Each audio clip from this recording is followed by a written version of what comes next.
오늘은 예수님께서 십자가의 형벌을 당하시는 금요일, 성금요일입니다. 보통 시간상으로는 오후 3시 정도에 예수님께서 이제 생명을 다하시고 죽음을 맞이하시는 시간입니다. 성도님들께서 특별히 오늘 하루를 조금 더 경건히 보내셨으면 하고요. 오늘 하루를 통해서 물론 정신없고 바쁘시고 일상을 보내시겠지만 그 속에서 예수님의 죽음에 대해서 더 깊이 묵상하시고 예수님의 죽으심이 우리에게 또 소망이 된다는 것을 기억하시면서 소망을 얻는 하루가 되길 소망합니다. 예수님께서 십자가에 달려 죽으시는 때에 보면 그동안에 있었던 모든 일들이 한 번에 압축되어지는 것 같아요. 예수님을 따르는 무리들이 있고, 예수님을 슬퍼하는 무리들이 있고, 또 엉뚱한 사람, 구레네 사람 시몬이 와서 예수님 앞에서 함께 십자가를 지기도 하고요. 그리고 사람들이 대체적으로 다들 비방하고 조롱하지요. 얼마나 비방을 하고 싶었을까요? 그동안은 비방하고 싶어도 군중들도 있었고요. 그동안은 비방하고 싶고 예수님을 죽이고 싶어도 예수님을 따르는 무리가 있어서 그렇게 할 수가 없었어요. 그런데 이제는 그 예수님을 따르는 무리들조차도 이제는 역으로 예수님을 조롱하고, 그리고 그동안 예수님을 조롱하고 싶었던 사람들은 원 없이 조롱하고 끝없는 비방과 끝없는 조롱으로 예수님을 가장 비참한 죄인으로 몰고 가는 것을 볼 수가 있습니다. 그런데 오늘 말씀에 보면 특별히 이 비방하고 조롱하는 사람 중에 두 행악자가 나옵니다. 예수님과 같이 십자가에 못 박힌 두 행악자가 있습니다. 다른 사람들은 예수님을 조롱하는 가운데 있어서 예수님이 어떤 그동안 하셨던 말과 신분들에 대하여서 예수님의 상황 자체를 놓고 비판하는 자들입니다. 그런데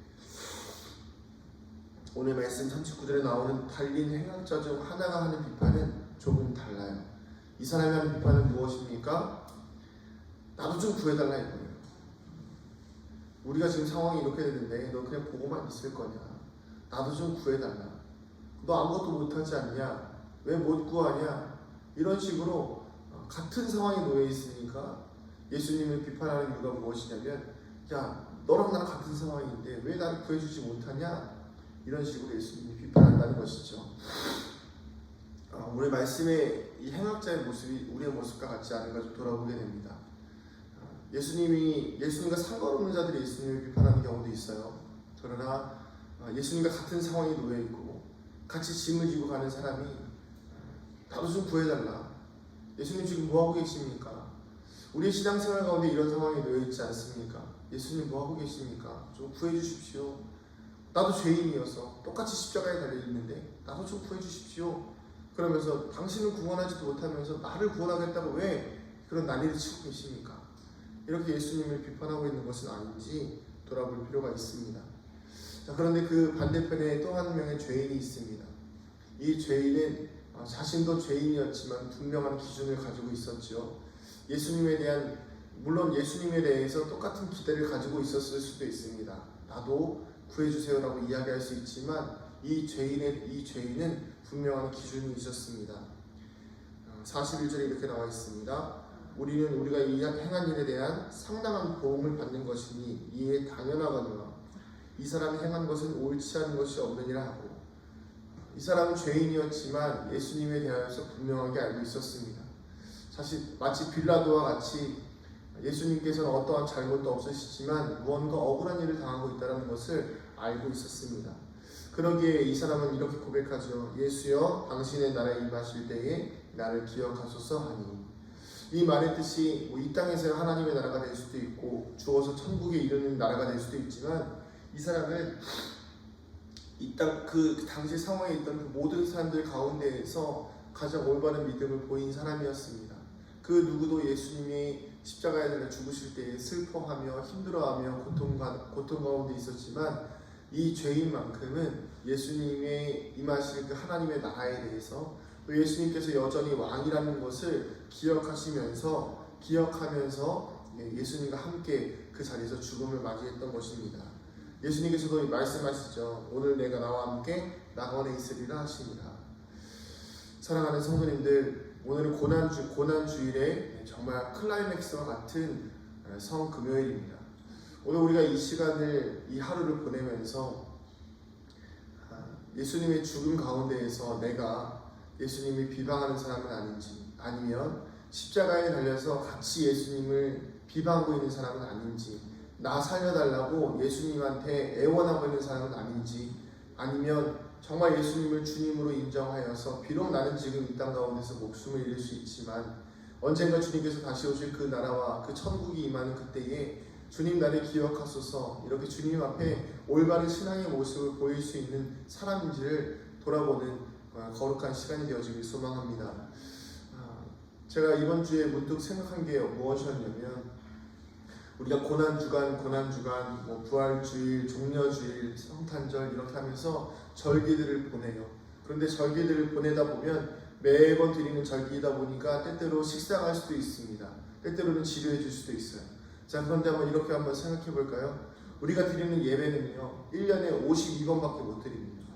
그리고 우리가 드리는 성탄절 예배, 부활절 예배, 종려주일 예배, 고난주간은 1년에 한 번이에요.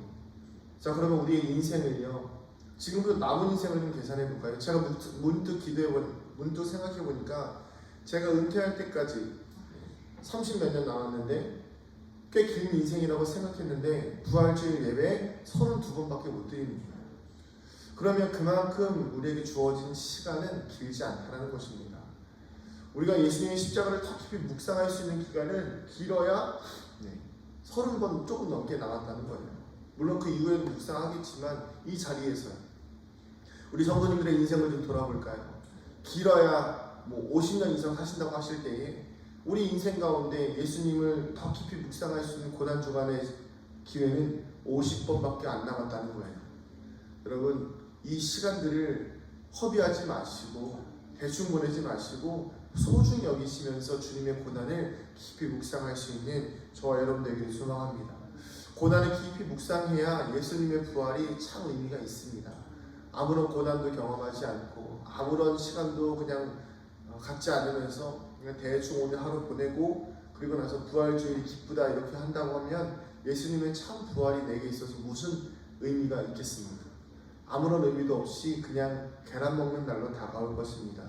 사랑하는 성도님들, 특별히 우리 오늘 이 시간들을 통하여서 우리의 삶과 인생 속에 예수님의 고난이 깊이 마음에 새기며 십자가에 달려있는 두 명의 죄수 가운데에서 예수님 앞에 자신을 드렸던 그 죄수와 같이 똑같은 죄인의 신분이지만 우리가 아무것도 할 수 없기에 그저 예수님의 사랑을, 예수님의 공로를 의지해서 주님 나를 기억하소서 그렇게 겸손히 고백할 수 있는 저와 여러분 되기를 소망합니다.